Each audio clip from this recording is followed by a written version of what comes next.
I saw when I looked into your eyes, I also saw in another's eyes.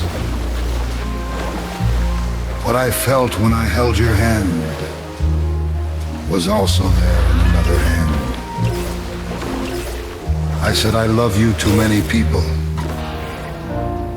Tell me, who did I truly fall in love with?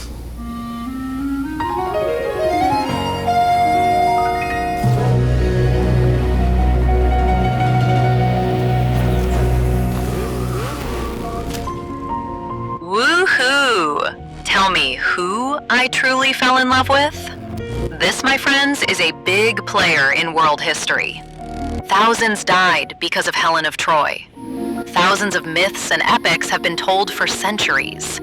It is one of the fundamental pillars of art. For some, it's the meaning of life. For others, a yearning for the creator. It holds both love and hate inside simultaneously. That state of being. It starts in our childhood, peaks in adolescence. The thing many of you are searching for but cannot find or think they found, or are simply stuck in. That state of unhealthy thinking. Sweaty palms and feet, the excitement, the anxiety, the joy, the deep sorrow. A condition where all emotions are experienced at once. Only those who live it can truly understand it. Those who don't often just mock it from afar. A highly complex situation. Humanity's most naive period. That great, that magical word. Love.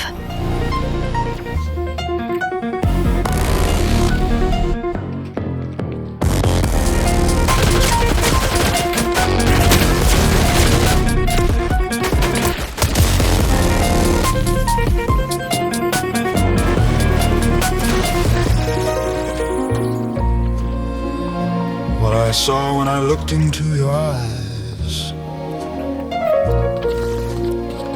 I also saw in another's eyes.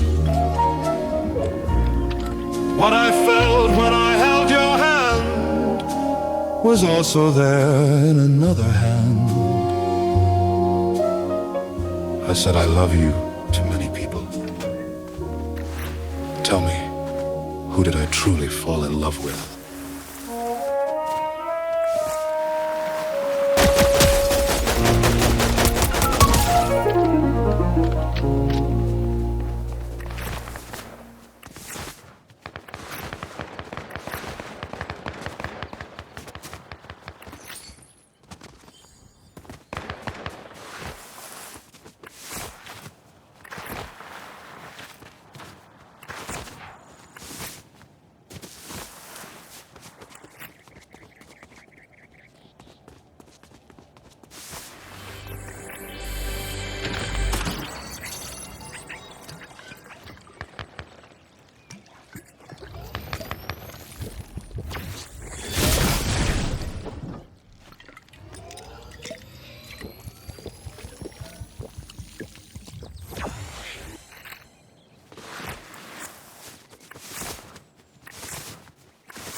If one can fall in love several times in their life, doesn't that mean love is not special to the beloved, but entirely about you?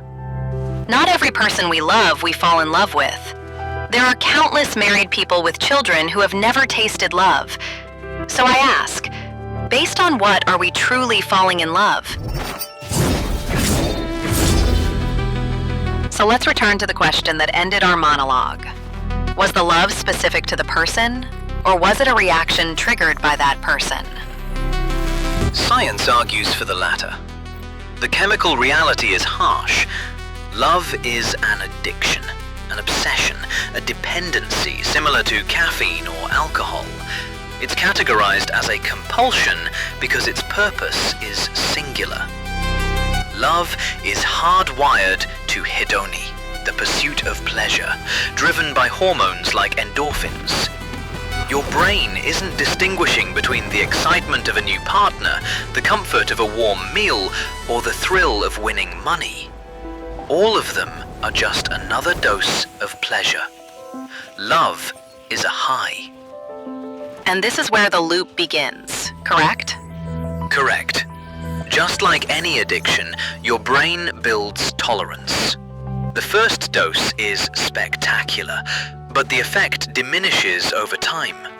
Your brain, accustomed to that high, demands more.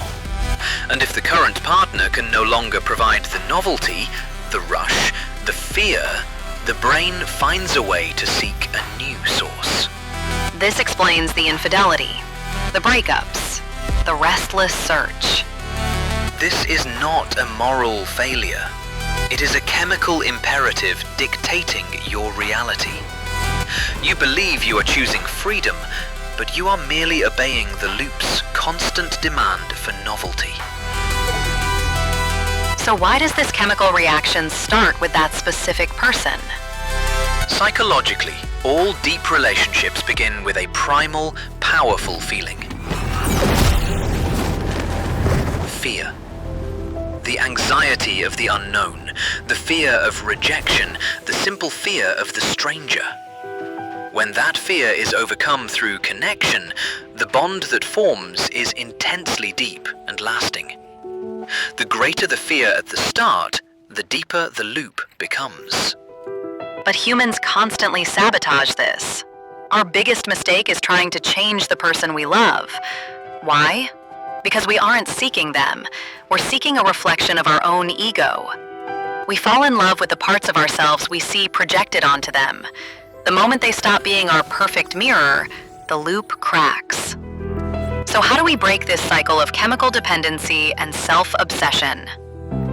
According to long-term studies, the pillars are simple yet revolutionary. Trust and understanding. Consciously injecting activity into your life, the pursuit of the unknown, the unpredictable, is the only way to counteract the brain's need for novelty and keep the loop from spinning out of control.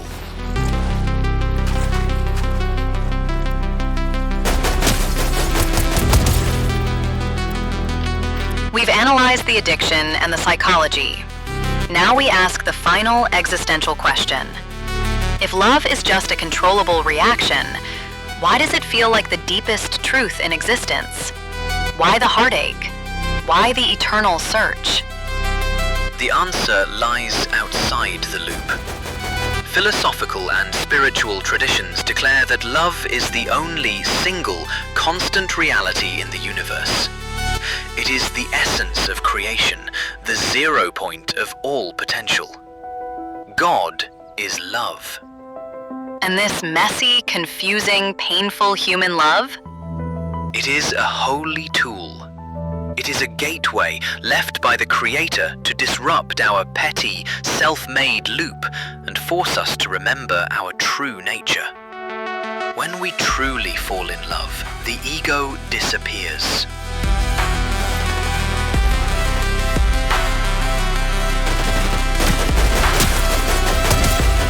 We cease to exist as the limited self. Human love forces this self-annihilation, the necessary death of the small self to connect with the larger, eternal self.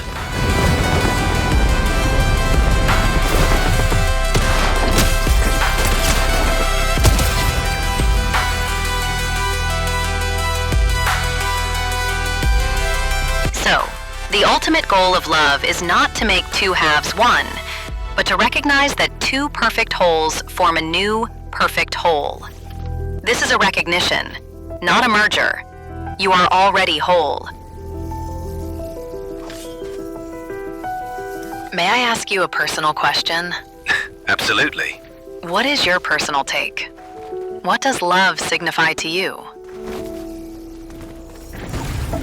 Based on my experiences so far, I can personally confirm the situation where greater love emerges from more difficult relationships. I've had many partners in my life, but I only fell into that state we call love once. And that was the most problematic relationship I had, which lasted 2 years. I can't say it was a healthy period. It must have been exhausting. Very. I vividly remember my body chemistry changing. I was 24 years old. When I first saw her, I was affected just like all the other men in the room. But I thought I had to be different from the others. While everyone else showed interest, I chose to ignore her. But she was always on my mind. I wanted to look at her, to observe her, but I couldn't. Whoa. Thanks to this approach, I had a relationship that was 2 years of constant fighting and short breakups. I experienced everything psychology talks about firsthand, though I couldn't make sense of it back then. She was very valuable to me. She was the most beautiful girl in the place, and certified. Due to her profession, she had to be social. I was a social person too, but she was much more in the spotlight. This is where I made the mistake of trying to control her. She had to be under my control. I started interfering with what she wore. I tried to force her to spend time in my circle, and she resisted this. One day, we broke up after a very violent fight. I don't remember what I ate or drank for a month. I was like a ghost. I felt a constant pull inside. My mind was always on her. Sometimes I would call her for a very short time, hear her voice, and hang up. Wow. Sometimes my phone would ring like that too.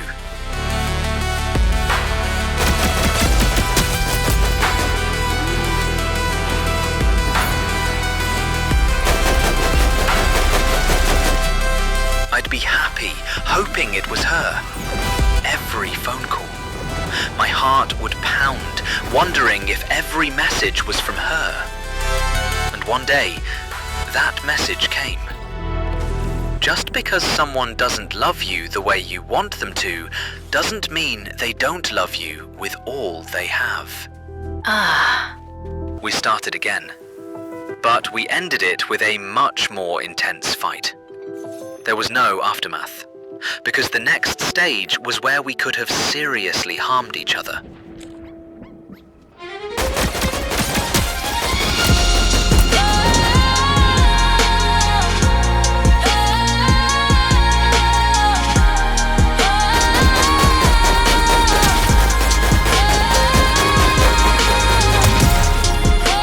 This is what we call intermittent reinforcement in psychology. And what happened next? Curious, aren't you? She is not alive now. However, about a year after our breakup, we tried for a short time, but we both realized that the fire was gone. I'm sorry to hear that. Life. We learn by experiencing it. Being human is truly interesting. You ask an artificial intelligence, what does the concept of creator mean to you? It can clearly say, humans created me. But what about us? We have no clear knowledge of what our existence is or where we come from. Yet, when you look at the human brain, you see that it has all the equipment necessary for the species to continue. Think about it. If there were no love, the human species definitely could not continue its kind. If the brain is hardware, then all these emotional states, pain, happiness, sorrow, joy, fear, and love, are all software fundamentally designed for the continuation of the species. And that is exactly where we ask the question, is this software merely a coincidence?